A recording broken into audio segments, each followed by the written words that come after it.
हाय दोस्तों, कैसे हैं आप। हम उम्मीद करते हैं कि आप अच्छे होंगे। आपकी तैयारी बहुत ही अच्छी चल रही होगी। आज फिर हाजिर है हम नई क्लास के साथ और आज की क्लास में हम जानेंगे नवोदय प्रवेश परीक्षा 2023-24 देने वाले बच्चों के लिए एक प्रैक्टिस सेट है 20 क्वेश्चन का, जिसमें आज हम कुछ क्वेश्चन देखेंगे और कुछ क्वेश्चन अगली क्लास में देखेंगे। तो आज के क्वेश्चन पेपर का ये पहला क्वेश्चन है जो कि है यदि 72 तथा 180 का मस 36 है तो उनका लसा कितना होगा। आइए जानने की कोशिश करते हैं इसको कि इनका लसा कैसे निकलेगा। एक छोटा सा आपको फार्मूला बताया गया होगा कि पहली संख्या गुणे दूसरी संख्या, पहली संख्या गुणे दूसरी संख्या बराबर होता है इन दोनों संख्याओं का लसा गुणे क्या, मसा। तो एलसीएम को एल से दिखाता हूं, एचसीएफ को एच से दिखाता हूं। तो फर्स्ट मल्टीप्लाई सेकेंड इक्वल हो जाएगा यल मल्टीप्लाई एच। तो जो वैल्यू इसमें दी गई है 4 वैल्यू है, 4 में से 3 आपको क्वेश्चन में दिया होगा, एक आपको पता करना होगा। जैसा कि इस क्वेश्चन में आपको 72 और 180 ये दोनों संख्याएं दी गई हैं, तो इन दोनों संख्याओं को हम रख देते हैं 72 गुणे 180 और यहां पर देखते हैं कि इनका मसा मीन्स H की वैल्यू कितनी दी गई है 36। तो यल पूछ रहा है, लसा पूछ रहा है। बहुत आसान है, 36 का पहाड़ा नहीं आता है, फिर भी इतना जरूर जानते हैं कि 36 दुना के क्या होता है 72। 180 का अगर हम गुणा कर दे तो हो जाएगा 360 और यहां पर आपको वैल्यू निकल के आ जाएगी एलसीएम की, कि एलसीएम क्या हो गया 360 होगा। जी बिल्कुल, ये हो गया क्वेश्चन आपका। विकल्प देखते हैं, विकल्प नंबर बी आपका राइट हो जाएगा। आइए क्वेश्चन देखते हैं, क्वेश्चन नंबर 2। यहां पर भी एक क्वेश्चन है और बहुत ही मजेदार क्वेश्चन है। बड़े बड़े पेपरों तक ये क्वेश्चन पूछा जाता है क्योंकि ये क्वेश्चन को लगाना कम है, समझना ज्यादा है। ध्यान से देखेंगे, एक संख्या से उसके अंकों का योगफल घटा दिया जाए तो परिणाम स्वरूप प्राप्त संख्या सर्वदा विभाजित होगी। ये किसी भी संख्या के लिए कह रहा है, ध्यान देने की बात है। कोई भी संख्या होगी उसके लिए ये बात कर रहा है। तो ये पेपर अभी विद्या ज्ञान का आपका होने वाला है, वहां पर भी आ सकता है, ध्यान देने की जरूरत है। देखिए ध्यान से, कोई नंबर हमने ले लिया, मान लिया हमने एक नंबर क्या ले लिया 25, कोई दिक्कत। अब कह रहा है कि एक संख्या उसके अंकों का जोड़, तो इसमें अंक कौन है 2 और इनका जोड़ करेंगे तो कितना आएगा 7 आएगा। अगर मैं 7 माइनस कर दूं यहां से तो कितना बचेगा, बोलिए 18 बचेगा क्या। 15 में से 7 गया और यहां पर एक।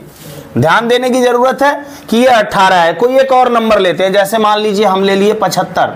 कितना ले लिए 75 एक नंबर है ना, और इसमें इसके जोड़ है 7 5, 7 और 5 जोड़ेंगे तो कितना आएगा, और 12 इसमें से अगर मैं घटा दूं तो ध्यान दीजिएगा 5 में से 2 जाता कितना बचता 3, और यहां पर 7 में से 1 जाता कितना बचता 6। दोनों नंबरों को ध्यान से देखिए, और चाहे तो और नंबर ऐसे आप घटा के देख सकते हैं। छोटे छोटे नंबर लेके घटाएंगे तो थोड़ा जल्दी इसका सलूशन आपको पता चलेगा। थोड़ा बड़ा नंबर होगा तो बड़ा सलूशन होगा, तो थोड़ा सा भाग देने में दिक्कत आएगी। अब देखने की जरूरत है ये दोनों जो मेरे नंबर आए हैं इसमें से कौन नंबर है जो इन दोनों को काट देता है ना, वही होगा। अगर कई नंबर मिल जाएंगे तो एक आध और ट्राई करेंगे घटाने वाला। जैसे 2 से काटूंगा ये तो कटेगा, ये नहीं कटेगा, तो 2 हो सकता है क्या, नहीं हो सकता है। 5 से काटेंगे तो 5 से दोनों नहीं कटेंगे, 8 से काटेंगे तो 8 से भी दोनों नहीं कटेंगे। लेकिन 9 एक नंबर आपको दिख रहा होगा यहाँ पे, 9 दूना 18 और 9 सते। इसका मतलब इस सवाल का जवाब क्या हो जाएगा 9, कि कोई भी संख्या होगी उनके अंकों को जोड़ के उसी संख्या में से घटाएंगे, जो आएगा वो सर्वदा मतलब हमेशा किससे कटेगा 9 से कटेगा। किसी और से कटे ना कटे बात अलग है, लेकिन 9 से वो हमेशा कटेगा। क्लियर है, नोट करिए। आइए अब देखते हैं क्वेश्चन नंबर 3, इस टेस्ट पेपर का क्वेश्चन नंबर 3। बहुत ध्यान से देखिएगा, ये क्वेश्चन कह रहा है कि 0.0725 को सरलतम भिन्न के रूप में लिखिए। ऐसे पेपर आपके एग्जाम में एक तो आने ही आने हैं कि आपको दशमलव में दिया होगा उसे भिन्न में बदलना होगा, या भिन्न में दिया होगा दशमलव में बदलना होगा। एक क्वेश्चन जरूर आएगा। ध्यान से देखिए, अगर ऐसा क्वेश्चन आ जाए कि 0.0725 को आप किस में चेंज करिए, भिन्न में ना, तो कुछ नहीं करना है प्यारे, कई बार ये बात समझाया हूं आपको कि पूरे इस जो ऊपर नंबर आपको दिया गया है इसमें से दशमलव को भूल जाइए, केवल संख्या को लिख लीजिए जो संख्या है। जैसे 725 है ऊपर। अब ध्यान दीजिए इसके नीचे आइए, ध्यान दीजिए कि दशमलव था कहां। तो आपको याद आएगा कि दशमलव यहां पे था, तो उसी के ठीक नीचे एक बनाइए। उसके बाद जय अंक है 1 2 3 4, तो 4 0, 1 2 3 4। कोई दिक्कत? अब ए तो विकल्प में हमारे कहीं दिख नहीं रहा, तो हमको इसको काट के क्या करना होगा, थोड़ा छोटा करना होगा। आइए छोटा करते हैं। 5 से अगर काटने की इच्छा तो 5 से काट लीजिए। 5 एक कम, 2 बचेगा, 2 उतारेंगे 22, 5 चौक को, फिर 5 बचे, इसको काट लेंगे 5 दूना के, ये 2000 आ गया। फिर 5 से कटेगा, 5 दूना के 5 नवा, 5 चौक को 2 0 बच गया। मतलब हमारा आंसर आ रहा है 29/400। बोलिए आ रहा है? विकल्प में कहीं दिख रहा है? विकल्प नंबर सही हो गया। आसान क्वेश्चन था। आगे आके देखते हैं एक और क्वेश्चन है। ये क्वेश्चन भी आसान है बट ध्यान न देने की वजह से बहुत कठिन है। ध्यान नहीं देंगे तो फिर बहुत कठिन हो जाएगा। कैसे? देखिएगा, एक विद्यालय में 3/5 लड़के हैं। हमने बार बार आपको बताया है भिन्न के रूप में कोई चीज दी गई हो, इतने बता रहा है कि ये बॉयज हैं। कौन है? तो गर्ल्स कितनी हो जाएंगी तुरंत पता करते हैं। 5 में से 3 अगर लड़के हैं तो कितने लड़कियां होंगी? 2। कितना में से? 5 में से। क्लियर हो गया? भिन्न के रूप में गर्ल्स और बॉयज पता चल गया। उस विद्यालय में कितने हैं? भिन्न के रूप में 3/5 आपके बॉयज हैं, 2/5 आपके कौन है? गर्ल्स। अब जो बोल रहा है, कह रहा है लड़कियों की संख्या 800। संख्या के लेवल पे लड़कियों की संख्या कितनी है? 800। तो कह रहा है लड़कों की बताओ। मतलब क्या कह रहा है? ध्यान दीजिएगा कि 2/5 का मान कितना है? 800 है। कितना है? थोड़ा यहां से 1 का मान निकालेंगे। अगर 1 का मान निकाल दिए तो पूरे स्कूल में कितना बच्चे हैं ये पता चल जाएगा। तो ध्यान से देखिए, इससे ऊपर कटता है, बार बार मैं बताता हूं आपको। तो 2 चौक को 8 और इस 5 को ले जाके गुणा कर देंगे, यहां पे 1 हो गया। तो 1 का मान कितना आ जाएगा? 2000। बोलिए आ रहा है? और हमको क्या निकालने के लिए कह रहा है?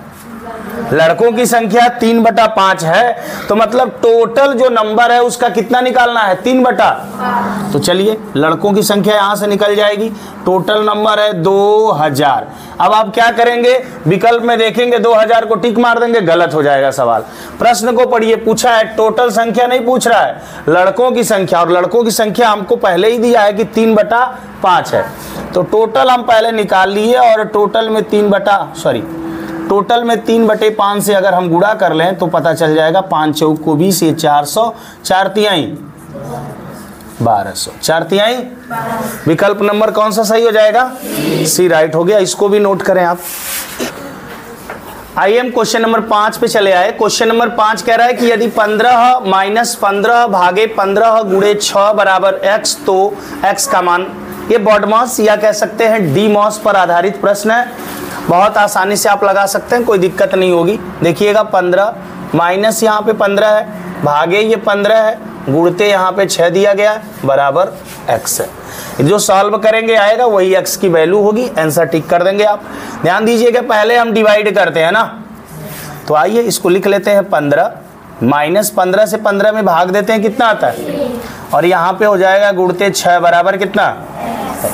बहुत बढ़िया। यहाँ पे 15 हो गया। आप तो मल्टीप्लाई करेंगे तो 6 एकम क्या होता है? बराबर x। 15 में से 6 जाता तो बराबर क्या हो जाएगा? यही तो करना था। ऐसे क्वेश्चन भी आपकी परीक्षाओं में आने ही आने हैं, ध्यान से इनको देख लीजिए। बॉडमास अगर आता है तो कोई दिक्कत नहीं होगी, कर लेंगे आप। एक और छोटा सा क्वेश्चन है, इसको देखेंगे। लिखा है 175 ग्राम।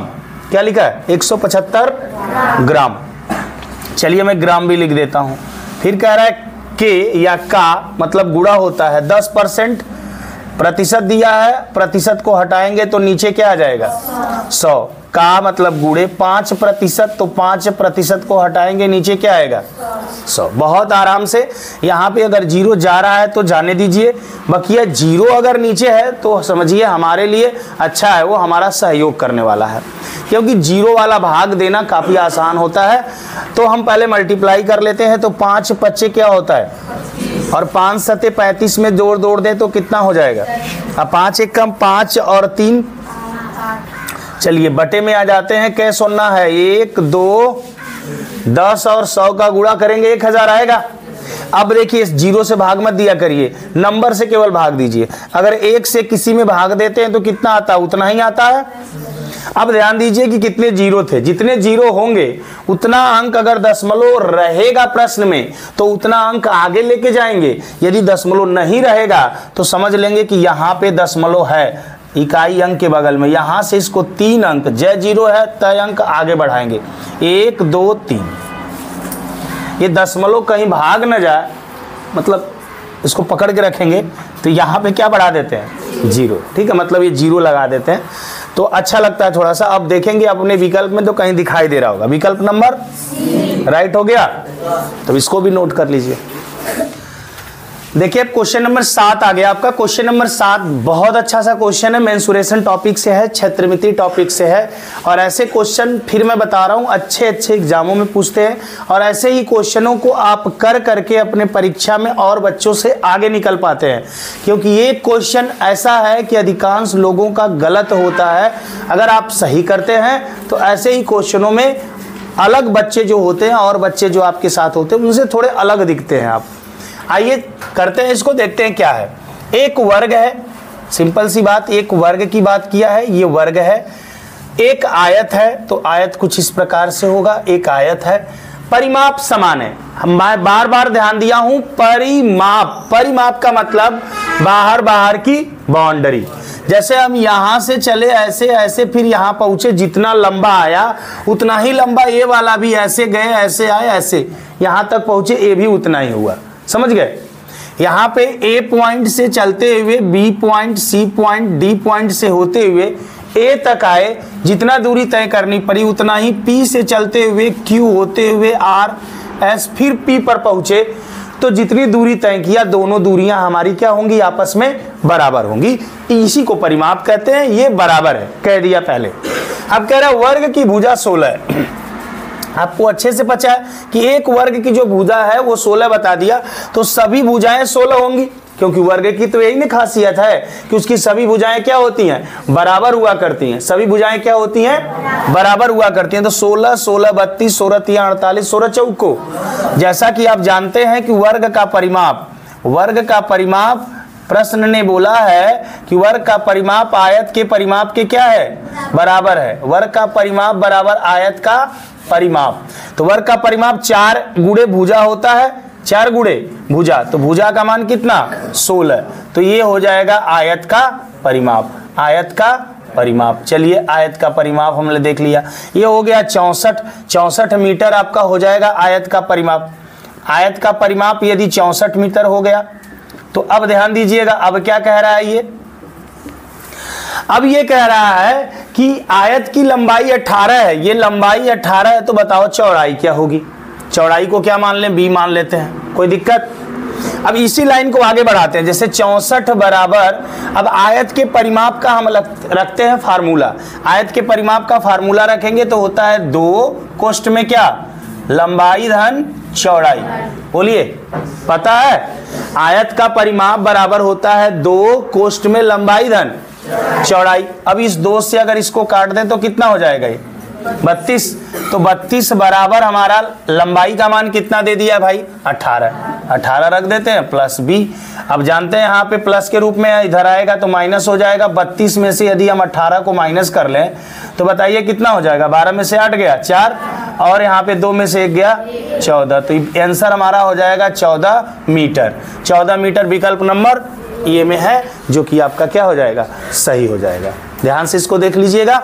आइए अगला क्वेश्चन देखते हैं। 6 अंकों की बड़ी से बड़ी संख्या, 6 अंकों की बड़ी से बड़ी संख्या, 6 डिजिट ग्रेटेस्ट नंबर कह रहा है कि 6 अंकों की बड़ी से बड़ी संख्या, 6 अंकों की बड़ी से बड़ी संख्या, 6 डिजिट ग्रेटेस्ट नंबर, बड़ी से बड़ी संख्या, बड़ी से बड़ी संख्या क्या होगी? 6 अंकों की बड़ी से बड़ी संख्या क्या होगी? बोलिए 9,99,999। कहने का मतलब जितनी डिजिट की बड़ी संख्या बोलेगा उतना ही 9 बना देंगे, उतना ही क्या करेंगे 9 बना दिया हमने यहाँ पे।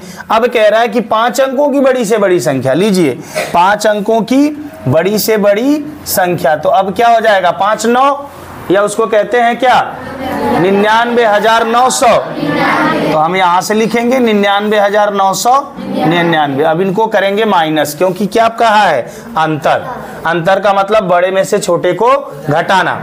9 में से 9 गया 0, 9 में से 9 गया 0, 9 में से 9 गया 0, 9 में से 9 गया 0, 9 में से 9 गया 0, यहाँ पे 9।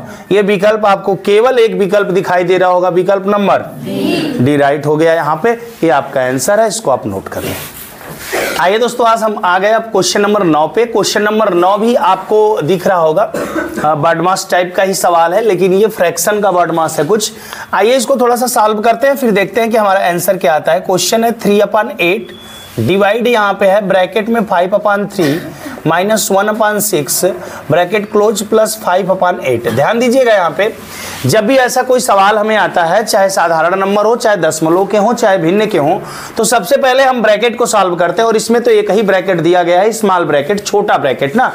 तो छोटा जो कोष्टक है पहले इसको सॉल्व करेंगे। सॉल्व करने का मतलब इसके अंदर के मान को हम तब तक सॉल्व करेंगे जब तक केवल एक सिंगल मान हमको ना मिल जाए। जब सिंगल मान मिल जाएगा तो उसको बाहर निकाल देंगे ब्रैकेट से।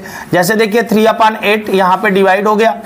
अब यहाँ पे हमारा एलसीएम लेंगे तो 6 3 का एलसीएम क्या हो जाएगा 6, क्योंकि भिन्न का क्या है, ये घटाना है ना।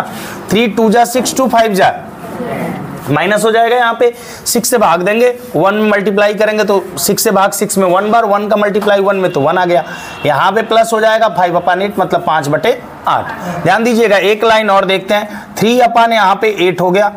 अब देखिए ये सिंगल होने वाला है, इसलिए मैं क्या करता हूं, भाग को क्या कर देता हूं, गुणे में बदल देता हूं। कोई दिक्कत?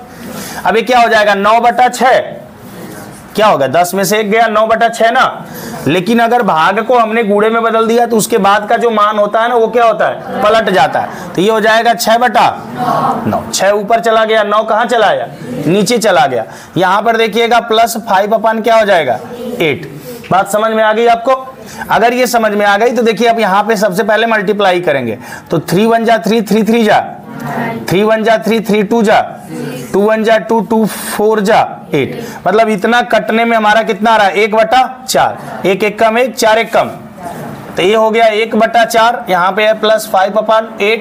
एलसीएम लेंगे तो कितना आएगा 8, 4 दूना के 2 1 कम प्लस 8 1 कम 1 25, और आंसर हमारा आ गया 7/8। विकल्प में ढूंढेंगे, विकल्प नंबर कौन सही हो जाएगा, सी राइट हो जाएगा। विकल्प नंबर कौन सही हो रहा है, सी आपका सही हो जाएगा। आएंगे हम अगले क्वेश्चन की तरफ बढ़ेंगे।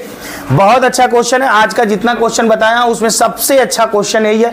मतलब जो कि थोड़ा टफ है, लगाने में थोड़ा ध्यान नहीं देंगे तो गलती हो सकती है। और एक ही सवाल में कई चीजें भी दी गई हैं, ध्यान से देखिएगा। यदि एक संख्या b एक अन्य संख्या c से 10% कम है, ध्यान दीजिएगा, कोई b संख्या है कोई c संख्या है, इससे जो b है ना c से 10% कम है। कम का सेंस होता है 100 में से उतना घटा लेते हैं। 100 में से 10 घटाएंगे 90, 90 बटा क्या हो जाएगा 100। मतलब अगर c का मान हमको मिल जाए तो उसमें 90/100 से गुणा कर देंगे तो किसका मान मिल जाएगा, b का। अब आगे पढ़ते हैं। तथा c 150 से 5% अधिक है। लीजिए c का मान निकाल सकते हैं कि c बराबर 150 से 5% अधिक है। मतलब ये कि 100 में अगर हम 5 जोड़ दें तो कितना हो जाएगा 105। अधिक के सेंस में आगे, कम के सेंस में पीछे रहते हैं, और बटा क्या हो जाएगा 100। यहां से हम इसको काटना चाहें तो काट भी सकते हैं। अब देखिए 10 से भाग देना है ना तो काटते नहीं है, 10 वाला भाग बड़ा आसान होता है। 15 से पहले गुणा कर लीजिए तो 15 5 75 को 15 सोनाई सोना यहाँ पे हो जाएगा, और 15 1 कम 15 कोई हासिल नहीं है, और बटा क्या हो जाएगा 10। बोलिए सही है कैलकुलेशन? 15 5 75 को 5 हासिल 7, 15 सोनाई सोना 7, 15 1 कम 15। 10 से भाग मतलब 1 से भाग देंगे तो वही आएगा। 1575, लेकिन एक जीरो की वजह से एक अंक पे दशमलव लगा देंगे। 157 दशमलव कितना आ गया 5। किसका मान आया भाई? सी का। मान किसका चाहिए मुझे? बी का। तो बी का मान कब मिलेगा? जब सी के मान में 90/100 से क्या करेंगे? गुणा। तो आइए फिर ध्यान दीजिए, इसीलिए मैं बोला हूं कि क्वेश्चन थोड़ा अच्छा है। तो यहां पे सी का मान पकड़ लेते हैं 157.5 गुणते 90/100। एक जीरो तो उड़ गया तो उड़ा देते हैं। अब 9 से गुणा कर लेते हैं। 9 पचे 45 को, 9 सते 63, 4 67 को 7 हासिल 6। 9 एक कम 9 6 15, 9 6 कितना हो रहा है? 15। और बटा क्या हो जाएगा आपका? 10 है। फिर से देखिए, 9 पचे 45 को 5 हासिल 4 होता है। 9 सते 63, 4 67 को 7 हासिल 6। 9 एक कम 9 6 15। अब एक यहां पे ऑलरेडी दशमलव लगा था, जब गुणा करेंगे तो एक अंक पे दशमलव है तो लगेगा ही। अब ये जीरो की वजह से एक अंक दशमलव आपका क्या हो गया? और आगे कहीं गड़बड़ हुआ है क्या हमसे? क्या हो गया है? 5 में गुणा। किस गुणा में? इस। अच्छा, 9 पचे 45 को 5, 9 सते 63, 4 67। हाँ जी, यहाँ पे हम लोगों ने गलतियां कर दी हैं कि 9 का गुणा 5 में नहीं किया है। 9 का गुणा इस 5 में हुआ तो 45 को 5 हो गया। 9 का गुणा 7 में हुआ, 9 सते 63, 4 67 और हासिल कितना 6। 9 पचे 45 और 6 कितना हो जाएगा? 51 हासिल 15 5 ना। 9 पचे 45 और 6 51 होता है। 51 को 1 हासिल कितना हो जाएगा? 5। और 9 एक कम 9 5 14। अब देखिए, जब गुणा किए थे तो ऊपर एक अंक पे दशमलव वो तो लगाएंगे ही, लेकिन अब 10 से भाग देना। जब 10 से भाग देंगे तो एक अंक दशमलव और आगे आ जाएगा। तो ये आपका आंसर आगे लिख लीजिए यहाँ पर 141.75 होगा। विकल्प ढूंढेंगे तो विकल्प नंबर डी हमारा राइट हो जाएगा। विकल्प नंबर डी 141.75। यहाँ पे ध्यान देंगे, गुणा करते वक्त थोड़ी सी हमसे गड़बड़ी हो गई थी। 9 का गुणा 5 में किया था, 7 में किया था, 5 में न करके डायरेक्ट 1 में कर दिया था। तो उसको फिर से आप ध्यान से देख लीजिएगा। और आज के लिए इतना ही। 10 क्वेश्चन आज हमने देखा। इस पेपर का 10 क्वेश्चन और बाकी है जो कि हम अगले वीडियो में देख लेंगे। तो इसको आप ध्यान से लगाइए। जो भी अगर आप बातें नहीं समझ में आ रही है तो कमेंट में क्वेश्चन नंबर पे कमेंट कर दीजिए कि फला क्वेश्चन हमको नहीं समझ में आया, दोबारा आपको समझा दिया जाएगा। और समझ में आ गया है तो लाइक और सब्सक्राइब तो बनता ही बनता है, क्योंकि पता है कि भीड़ बहुत ज्यादा है और भीड़ में जो आपके जरूरत के चैनल होते हैं कहीं खो जाते हैं, फिर आपको मिलते नहीं है। अब आप ढूंढने में टाइम वेस्ट करते हैं। तो सब्सक्राइब रहेगा तो नोटिफिकेशन जाएगा, और नोटिफिकेशन अगर आपके पास जाएगा तो आप जब चाहेंगे तुरंत देख सकते हैं। तो मैं उम्मीद करता हूं कि ये वीडियो आपको पसंद में आई होगी। आज के लिए इतना ही। नेक्स्ट क्लास में मिलेंगे। जय हिंद दोस्तों।